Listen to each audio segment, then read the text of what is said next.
afternoon, everyone. The way he mentioned my name shows me how bad my writing is. My name is actually Bola Ajomale. So, I need to go back to school.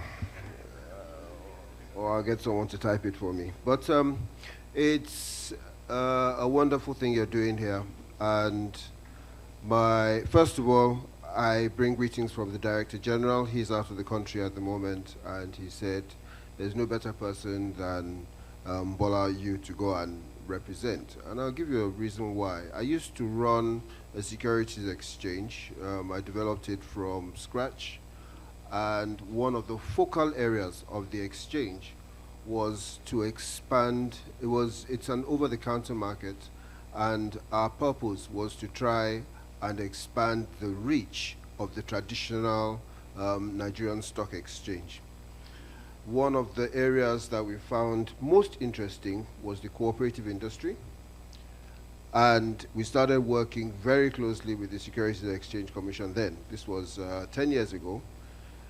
We started working with the Securities and Exchange Commission to see how we can marry the two, the cooperative industry and the traditional capital markets, and how the two of them can come together to build, to address some of the issues that have been raised today, such as the regulatory oversight, regulation being overbearing, the level of governance, the kind of reporting that is required, the quality of the people in the industry, how information should be shared, and even something that hasn't been mentioned so far, how you can get secondary value for your investment in a cooperative.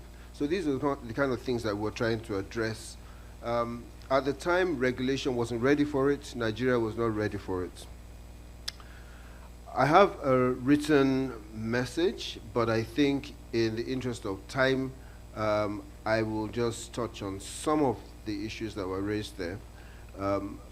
But needless to say, one of the first things that has changed, which is really good news, is the fact that the Investments and Securities Act was refreshed. What we're working with up to a few weeks ago was the ISA 2007, and now it has been refreshed to 2025. That was signed in April.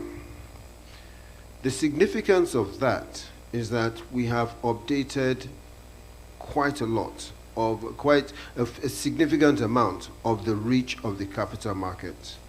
I will pull another area into it as well, which is the aspect of, and it was just mentioned now by my brother Hakim, that who knew that there was 1.3 trillion lying around in an underground market? Who knew?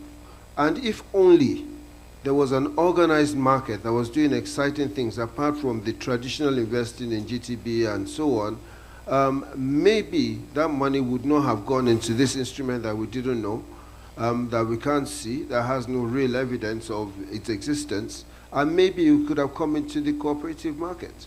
How much more wealthy would we have been as a country and as an organization or as a group if that 1.3 trillion had not only come into this side of the market, but had not been lost? And then, thirdly, had been plowed into something that would generate probably generational income.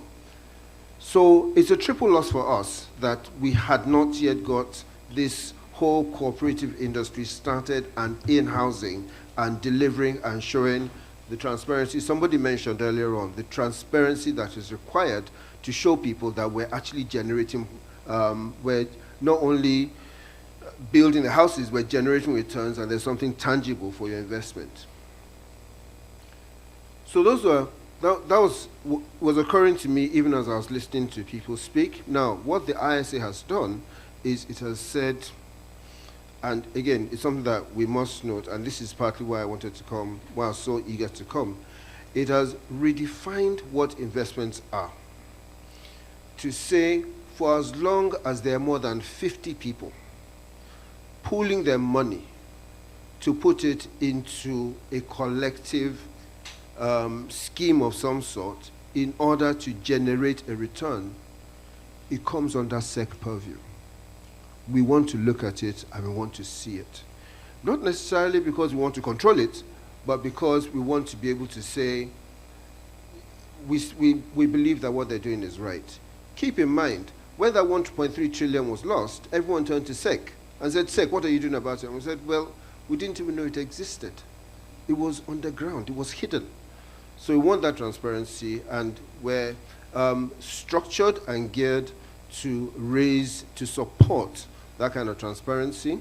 In terms of flexibility and rigidity that the SEC has traditionally had, again, I'm very happy to confirm to you that we actually are purposely driven towards, I won't say regulatory flexibility, but we're driven towards enabling this economy. Somebody again has said you cannot really make the kind of progress that we want to make as a country without innovating. And so we're open to innovation. We're open to discuss what are your plans, how do you want it to work. As I mentioned before, we are encouraging that the cooperative industry comes into the capital market. And so as the MC starts winking at me, I will just stop and say, I'll just stop and say, happy deliberations. Consider coming into the capital market in a manner that people can see what you're doing. I would also say that the Securities and Exchange Commission is determined to protect investors, and we will come after anyone who tries to run an organization that is not self-accounting or we cannot find good governance in. I look forward to hearing the results of this meeting. I wish you the very best from the SEC, and a wonderful day. Thank you very much.